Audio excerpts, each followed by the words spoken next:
A and B 7:3 के अनुपात में लाभ बांटते हुए पार्टनर हैं। 1 अप्रैल 2020 को उनकी पूंजी क्रमशः 1 लाख रुपए और 40,000 रुपए थी। पूंजी एवं आहरण पर 10% वार्षिक ब्याज लगाया जाना था। बी को 1,000 रुपए प्रति माह सैलरी का पेमेंट किया जाता है एंड प्रत्येक महीने की प्रथम तारीख को अ ने 1,000 रुपए एवं ब ने 600 रुपए आहरण किया। पूंजी एवं आहरण पर ब्याज लगाने से पूर्व, परंतु बी का वेतन घटाने के बाद जो फर्म का लाभ है वो 54,960 रुपीज था। नेट प्रॉफिट पर 5% की रेट से ए को कमीशन का पेमेंट भी किया जाना प्रस्तावित है। उपयुक्त सूचनाओं से फर्म का 31 मार्च 2021 को लाभ हानि नियोजन खाता P&L अप्रोप्रिएशन अकाउंट हमको तैयार करना है। क्लास सबसे पहले हमने यहाँ पर क्वेश्चन को रीड किया। क्वेश्चन को पढ़ने के बाद जैसा हम सभी को पार्टनरशिप अकाउंटिंग में मालूम है कि जब हम P&L अप्रोप्रिएशन अकाउंट प्रिपेयर करते हैं तो जो नेट प्रॉफिट हम यहाँ पर लिखते हैं वो नेट प्रॉफिट P&L अकाउंट से ट्रांसफर होकर यहाँ पर आता है एंड इस नेट प्रॉफिट में से फर्म अपने पार्टनर्स को जो पेमेंट करती है, चाहे वो इंटरेस्ट ऑन कैपिटल हो या सैलरी हो, बोनस, कमीशन, ये सभी अमाउंट P&L अप्रोप्रिएशन अकाउंट में डेबिट किए जाते हैं, जिसका पेमेंट फर्म अपने पार्टनर को करती है। ठीक है। अब ये जो प्रॉफिट हमको यहाँ पर दिया हुआ है 54,960 रुपीज का, इस प्रॉफिट में से फर्म ने क्या किया, बी की सैलरी को माइनस कर दिया। इसका मतलब ये कि जो प्रॉफिट हमको दिया हुआ है 54,960 रुपए का, इस प्रॉफिट में से फर्म ने बी की सैलरी को माइनस कर दिया। तो जब हम P&L अप्रोप्रिएशन अकाउंट की स्टार्टिंग करते हैं तो जो नेट प्रॉफिट हम यहां पे लेते हैं वो नेट प्रॉफिट होता है जिसमें से अभी तक फर्म ने पार्टनर्स को किसी भी प्रकार का पेमेंट नहीं किया हो, ना ही कोई इनकम फर्म ने अपने पार्टनर से रिसीव की हो, क्योंकि वो सभी ट्रांजैक्शन हम P&L अप्रोप्रिएशन अकाउंट के डेबिट या क्रेडिट साइड में दिखाने वाले हैं।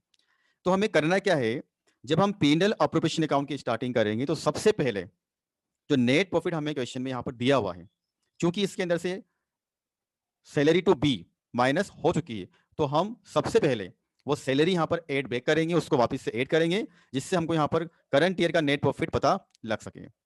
तो सबसे पहले आप देखिए, बी को 1,000 रुपीज पर मंथ सैलरी का पेमेंट किया जा रहा है।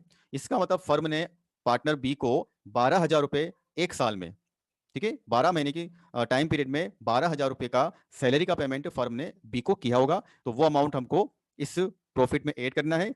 ये हमारा प्रॉफिट हमने यहाँ पर नेट प्रॉफिट में कन्वर्ट कर दिया। ठीक है, चलिए अब हम यहाँ पर एक एक ट्रांजेक्शन को रिकॉर्ड करते हैं। सबसे पहले तो आप देखिए, फर्म ने पार्टनर को सैलरी का पेमेंट किया बी को, उसे हमने यहाँ पर रिकॉर्ड किया टू बी सैलरी रुपीज 12,000, 12,000 रुपए, 1,000 इंटू 12। इसी प्रकार फर्म अपने पार्टनर्स को कैपिटल के ऊपर इंटरेस्ट का पेमेंट करती है। तो सबसे पहले हमको यहाँ पर क्वेश्चन में ये चेक करना होगा कि पार्टनर की जो कैपिटल है क्या उनमें फ्लक्चुएशन हो रहा है, परिवर्तन हो रहा है। क्योंकि कैपिटल के ऊपर जब हम इंटरेस्ट का कैलकुलेशन करते हैं तो उस समय बेसिकली ओपनिंग कैपिटल, प्रारंभिक पूंजी पर इंटरेस्ट का हम यहाँ पर कैलकुलेशन करते हैं। लेकिन अगर उनकी पूंजी में परिवर्तन होता है तो फिर हमें प्रोडक्ट मेथड का यूज करके कैलकुलेशन करना होता है। तो हम देखते हैं, अप्रैल 2020 को उनकी पूंजी 1 लाख रुपए और 40,000 रुपए थी। वर्ष के दौरान पूंजी में किसी भी प्रकार का परिवर्तन नहीं हो रहा है, इसीलिए हम यहाँ पर सिंपल मेथड का यूज करेंगे। 1 लाख इंटू 10%, 10% की रेट से इंटरेस्ट ऑन कैपिटल का प्रोविजन है। 10,000 का इंटरेस्ट ए की कैपिटल पर दिया जाएगा। इसी प्रकार बी की जो कैपिटल है वो 40,000 है, तो 40,000 का हमको 10% निकालना है। 4,000 का इंटरेस्ट बी की कैपिटल पे हमने कैलकुलेट किया। तो क्लास देखिए, फर्म अपने पार्टनर्स को कैपिटल का पेमेंट करेगी तो उसको हम डेबिट साइड में रिकॉर्ड करेंगे टू इंटरेस्ट ऑन कैपिटल। ए की कैपिटल पर 10,000 एंड बी की कैपिटल पर 4,000, टोटल 14,000 का इंटरेस्ट ऑन कैपिटल हमने यहाँ पर डेबिट कर दिया। अब हमें यहाँ पर कैलकुलेशन करना है कि पार्टनर अपनी फर्म से विड्रॉल करते हैं, आहरण करते हैं। ठीक है, तो फर्म के द्वारा अपने पार्टनर से ऐसे ड्रॉइंग्स के ऊपर इंटरेस्ट चार्ज किया जाएगा, जिसको हम यहाँ पर क्रेडिट साइड में रिकॉर्ड करते हैं, क्योंकि ये फर्म के लिए एक तरह से इनकम है। ठीक है, तो क्लास अब हमें यहाँ पर इसकी कैलकुलेशन देखनी है। जैसा हम सभी को मालूम है इसमें यहाँ पर कि जो ड्राइंग्स होती है उसके ऊपर जो इंटरेस्ट का कैलकुलेशन होता है वो अलग अलग मेथड से होता है। अब हमें इस क्वेश्चन के अंदर जो इन्फॉर्मेशन दे रखी है, देखिए, दोनों पार्टनर हर महीने प्रत्येक माह की प्रथम तारीख को 1,000 रुपए यहाँ पर विड्रॉल करते हैं और 600 रुपए विड्रॉल करते हैं। ठीक है। तो उस केस में जो मेथड हमको यहाँ पर अप्लाई करनी है, एवरेज पीरियड मेथड जिसको हम यहाँ पर बोलते हैं, उस रेट से, उस मेथड से हमें यहाँ पर इंटरेस्ट ऑन ड्रॉइंग्स का कैलकुलेशन करना है। ठीक है। चलिए अब इसका एक बार हम थोड़ा सा कैलकुलेशन यहाँ पे समझते हैं कि इस मेथड में कैलकुलेशन कैसे होता है। देखिए क्लास, सबसे पहले हमें देखना है इसमें यहाँ पर कि जो पार्टनर है उन्होंने टोटल कितना विड्रॉल किया। जैसे हम बात करते हैं ए की, तो ए 1000 रुपीज पर मंथ विड्रॉल करते हैं। तो 1000 का उन्होंने विड्रॉल किया होगा, 12 मंथ उन्होंने विड्रॉल किया, तो टोटल उन्होंने जो विड्रॉल किया है, टोटल अमाउंट विड्रॉल बाय ए, वो आता है 12,000 का। अब 12,000 के इस टोटल विड्रॉल पर हमें इंटरेस्ट का कैलकुलेशन करना है। तो उसका एक फॉर्मूला होता है जो यहां पर मैं आपको मेंशन करना चाहता हूं। टोटल अमाउंट ऑफ विड्रॉल, एक बार हम फॉर्मूला यहां पर नोट करते हैं। टोटल अमाउंट ऑफ विड्रॉल या total amount of drawings into average period. अब ये एवरेज पीरियड का कैलकुलेशन कैसे होगा ये हमको समझना है। उसको हमको डिवाइड करना है 12 से। ठीक है। Average period divided by 12। फिर हमें मल्टीप्लाई करना है rate of interest on drawings. तो ड्राइंग्स के ऊपर भी 10% की रेट से यहां पर कैलकुलेशन होगा। अब सबसे पहले हम यहां पर एवरेज पीरियड को कैलकुलेट करना सीखेंगे। देखिए, एवरेज पीरियड कैलकुलेट करने का एक फॉर्मूला होता है कि पार्टनर ने फर्स्ट ड्राइंग्स कहां से किया। जैसे हम बात करते हैं, हमारा जो ईयर स्टार्ट हो रहा है वो 1 अप्रैल को स्टार्ट होता है, और जो पार्टनर है ए और बी दोनों ईच मंथ, प्रत्येक माह की 1 तारीख को यहाँ पर ड्राइंग्स करते हैं। तो स्टार्टिंग होगी हमारे यहाँ पर अप्रैल में, तो 1 अप्रैल को ड्राइंग्स किया होगा, उसके बाद फिर मई में, फिर जून में, फिर जुलाई में, इस तरह से 12 महीने में 12 बार उन्होंने यहाँ पर ड्राइंग्स किया है। तो जो फॉर्मूला है एवरेज पीरियड कैलकुलेट करने का, वो फॉर्मूला होता है time left after first drawing, ठीक है, plus time left after last drawing, last drawing, और इसको हमको डिवाइड करना है 2 से।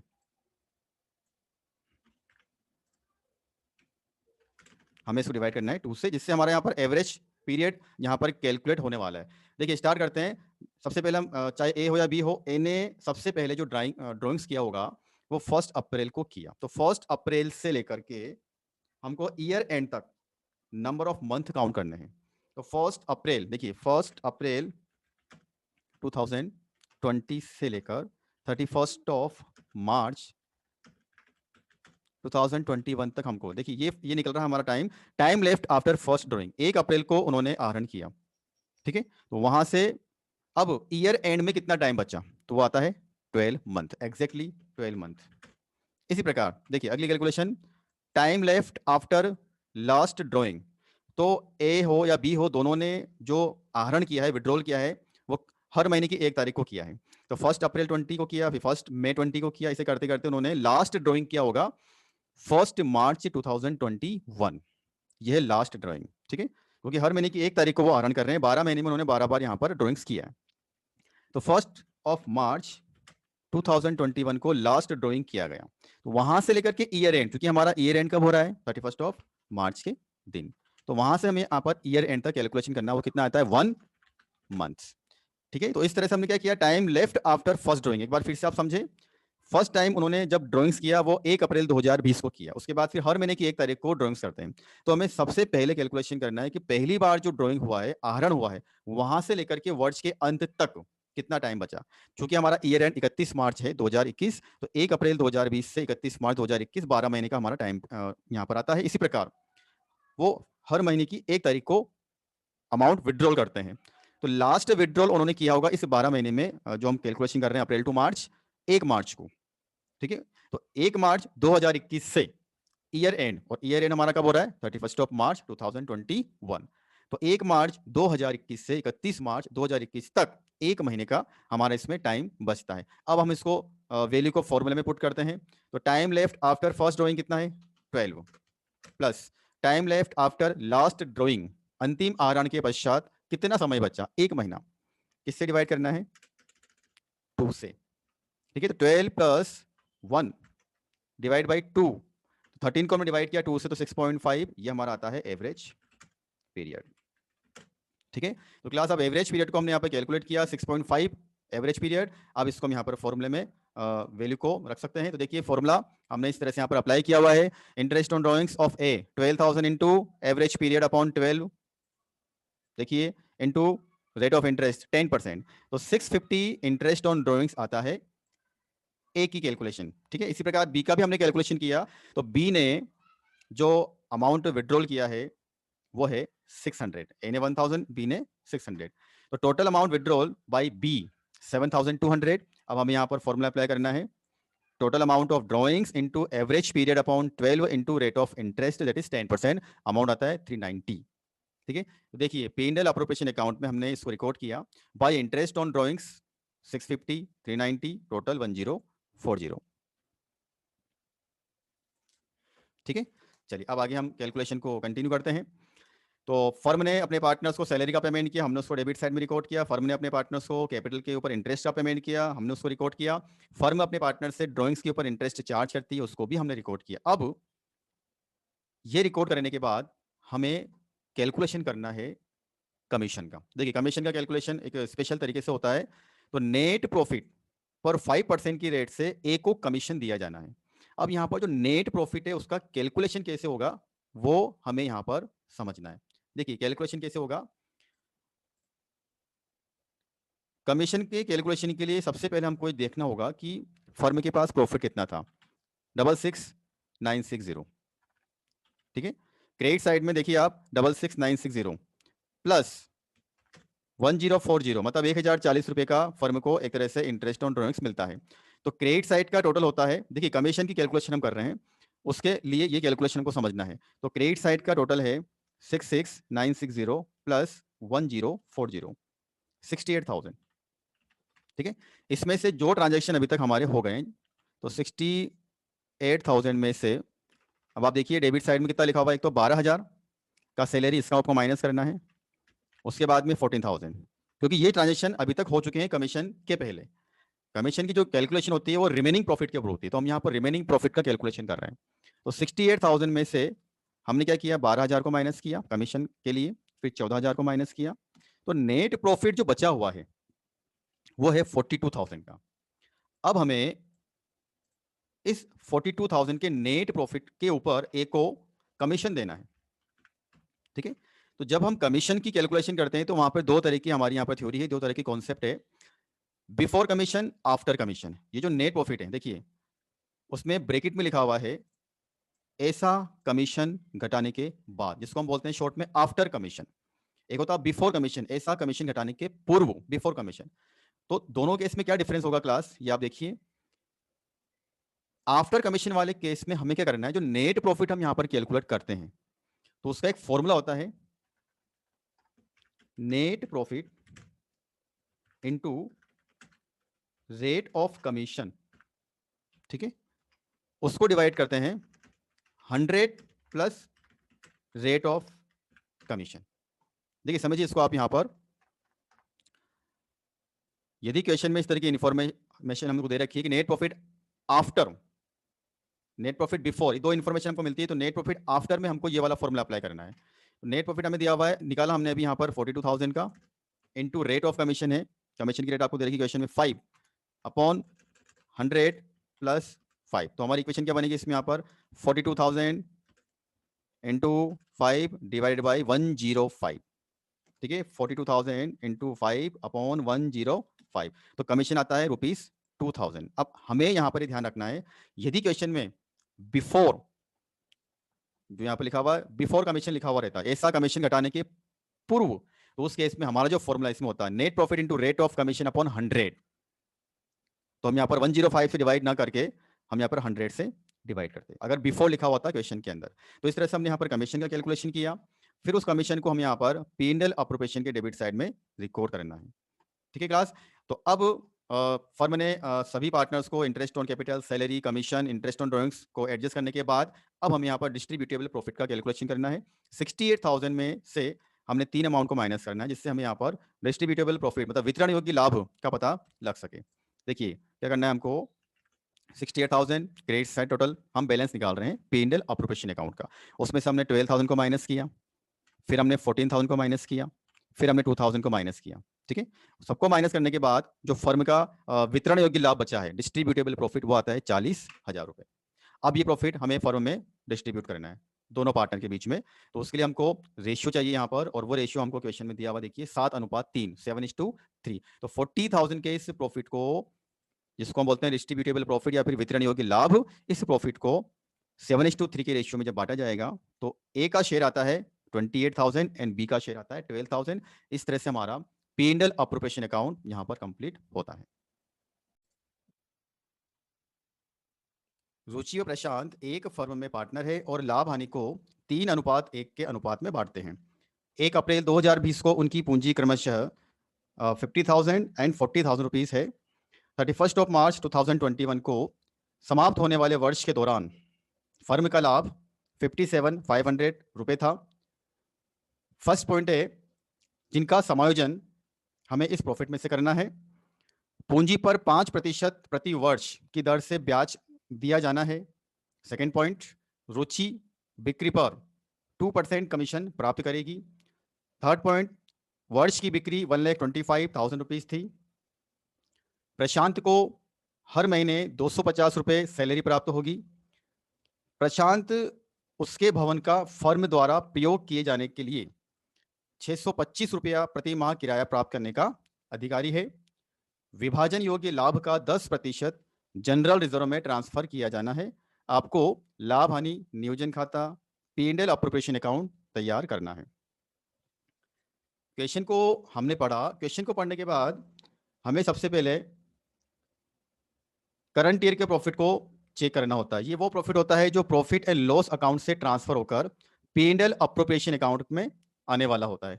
जैसे हमको पार्टनरशिप अकाउंटिंग पता है कि profit and loss appropriation account एक ऐसा अकाउंट है जिसके क्रेडिट साइड में करंट ईयर नेट प्रॉफिट आता है जो प्रॉफिट एंड लॉस अकाउंट से ट्रांसफर होकर आता है, एंड डेबिट साइड में वो सभी ट्रांजेक्शन जो फर्म एवं पार्टनर के बीच में होते हैं। बेसिकली इसके अंदर interest on capital, salary, bonus, commission, ठीक है, इस तरह के ट्रांजेक्शन यहाँ पर आते हैं जो फर्म अपने पार्टनर को पे करती है।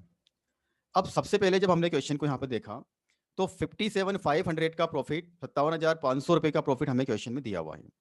इस प्रॉफिट में से अभी हमको ये जो पॉइंट नंबर 1, 2, 3, 4, 5 है, इनका एडजस्टमेंट करना बाकी है। इसका मतलब अभी तक इस प्रॉफिट में से इन्हें हमने माइनस नहीं किया है। इंटरेस्ट ऑन कैपिटल, जैसा हम जानते हैं interest on capital P&L appropriation account के डेबिट साइड में रिकॉर्ड होता है क्योंकि ये अप्रोप्रिएशन ऑफ प्रॉफिट का पार्ट है। इसी प्रकार कमीशन, सैलरी। लेकिन पॉइंट नंबर 4 को जब हमने देखा तो प्रशांत की एक बिल्डिंग है, प्रशांत एक पार्टनर है, प्रशांत की एक बिल्डिंग है जिस बिल्डिंग में फर्म का बिजनेस चलता है और उस बिल्डिंग का रेंट है 625 पर मंथ। अब ये जो अमाउंट है ये फर्म के लिए एक तरह से एक्सपेंडिचर है और ये इसका नेचर इस प्रकार का है कि इसको प्रॉफिट एंड लॉस अकाउंट के अंदर डेबिट साइड में एक्सपेंडिचर रिकॉर्ड करना होता है। मान लीजिए कि ये जो बिल्डिंग है प्रशांत जो कि एक पार्टनर है उनकी नहीं होती और किसी आउटसाइडर की होती, किसी थर्ड पार्टी की होती, तो फर्म के द्वारा अपने बिजनेस के दौरान बिजनेस करने के लिए जो भी एक्सपेंडिचर करने होते हैं या किए जाते हैं वो सभी एक्सपेंसेस P&L अकाउंट के डेबिट साइड में रिकॉर्ड होते हैं। तो सबसे पहले हमें ये वाला पॉइंट यहाँ पर क्लियर करना है कि करंट ईयर का जो प्रॉफिट दिया हुआ है 57,500, सबसे पहले हम इस प्रॉफिट में से एक एक्सपेंडिचर P&L अकाउंट बनाकर प्रॉफिट एंड लॉस अकाउंट को तैयार करके उसके डेबिट साइड में इसको रिकॉर्ड करेंगे। तो 625 पर मंथ के अकॉर्डिंग उसके हिसाब से 12 महीने का जो रेंट रहेगा 7,500 रहेगा। चूंकि ये एक एक्सपेंसेस है इसलिए इसको सबसे पहले हमने प्रॉफिट एंड लॉस अकाउंट में रिकॉर्ड किया। उसके बाद जो प्रॉफिट यहाँ पर बैलेंसिंग फिगर बचेगा वो हम P&L अप्रोप्रिएशन अकाउंट में ट्रांसफर करने वाले हैं। क्लास आप सबको यहाँ पर ये बात समझ में आनी चाहिए, ये समझनी चाहिए, क्योंकि आपको यहाँ पर डाउट हो सकता है कि प्रशांत तो पार्टनर है और एक फर्म के द्वारा अपने पार्टनर्स को जो भी पेमेंट किया जाता है वो हम जनरली P&L अप्रोप्रिएशन अकाउंट में डेबिट करते हैं। तो फिर इसे P&L अकाउंट में डेबिट क्यों किया? इसका रीजन ये है कि ये फर्म के लिए एक नॉर्मल एक्सपेंडिचर है, रेंट। ये नॉर्मल एक्सपेंडिचर है, रेंट ऑफ बिल्डिंग।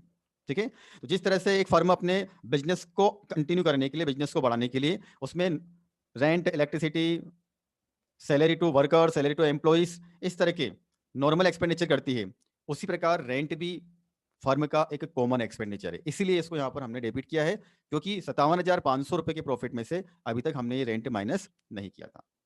ठीक है, तो ये बात आपको सबसे पहले समझना है। अब उसके बाद में ये जो 50,000 का प्रॉफिट है, ये प्रॉफिट एंड लॉस अकाउंट से ट्रांसफर होकर हम लेकर आएंगे profit and loss appropriation account के क्रेडिट साइड में।